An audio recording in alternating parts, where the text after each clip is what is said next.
A GOP lawmaker in Indiana is trying to pull a fast one, but we're not going to let her get away with it. Representative Larissa Sweet introduced HB 1118, a bill which seems to be banning conversion therapy. Conversion therapy is bad, and voting against a bill that would ban conversion therapy would be damaging to a Democratic representative in Indiana.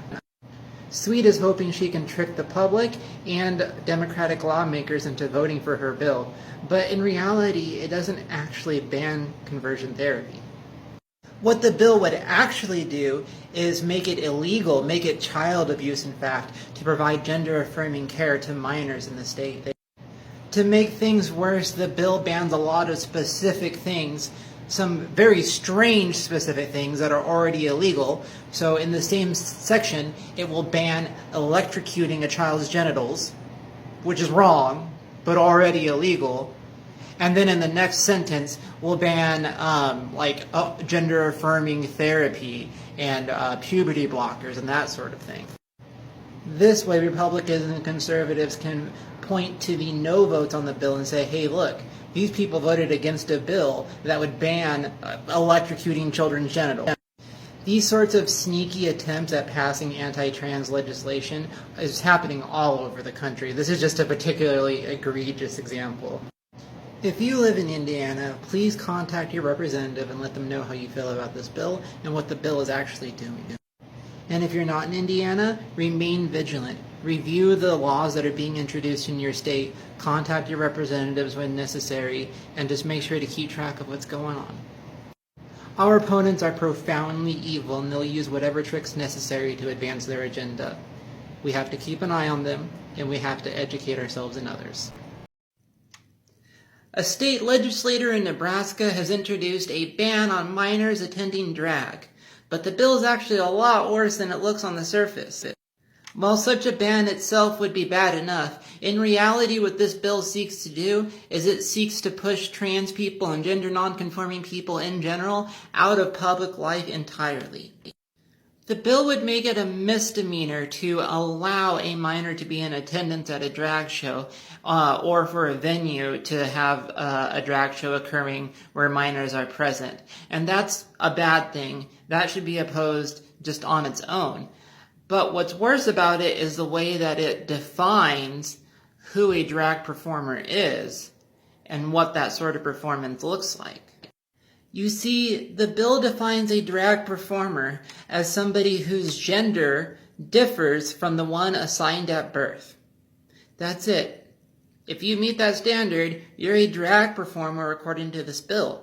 And obviously that includes virtually every transgender person.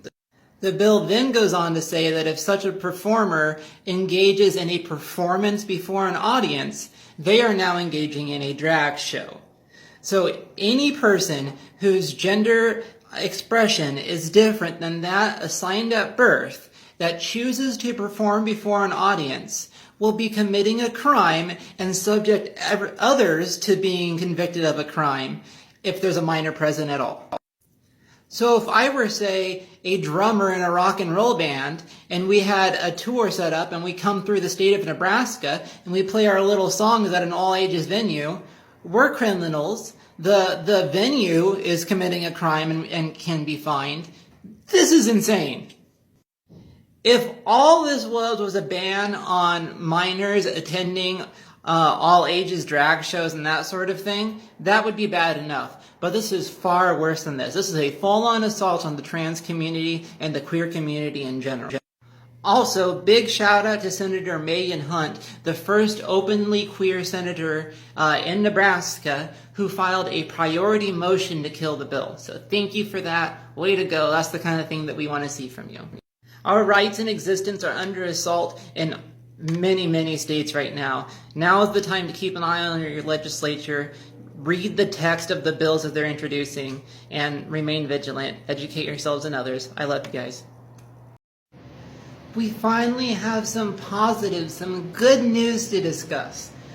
So here's the story today.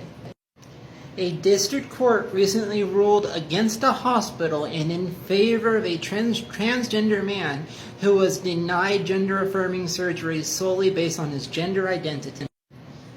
Jesse Hammonds is a transgender man who was diagnosed with gender dysphoria, and over the course of treatment, his providers recommended that he receive a hysterectomy to treat that dysphoria. Following the recommendation, the University of Maryland St. Joseph Medical Center scheduled a hysterectomy in accordance with the provider's recommendation.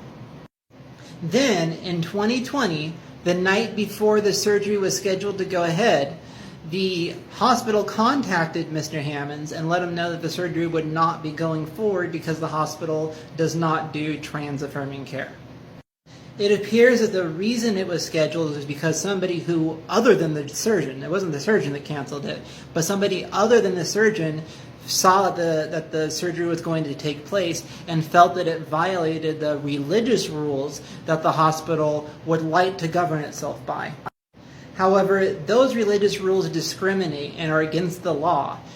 Denying a procedure solely on the basis of someone's gender identity is discrimination under the law, and a district judge agreed.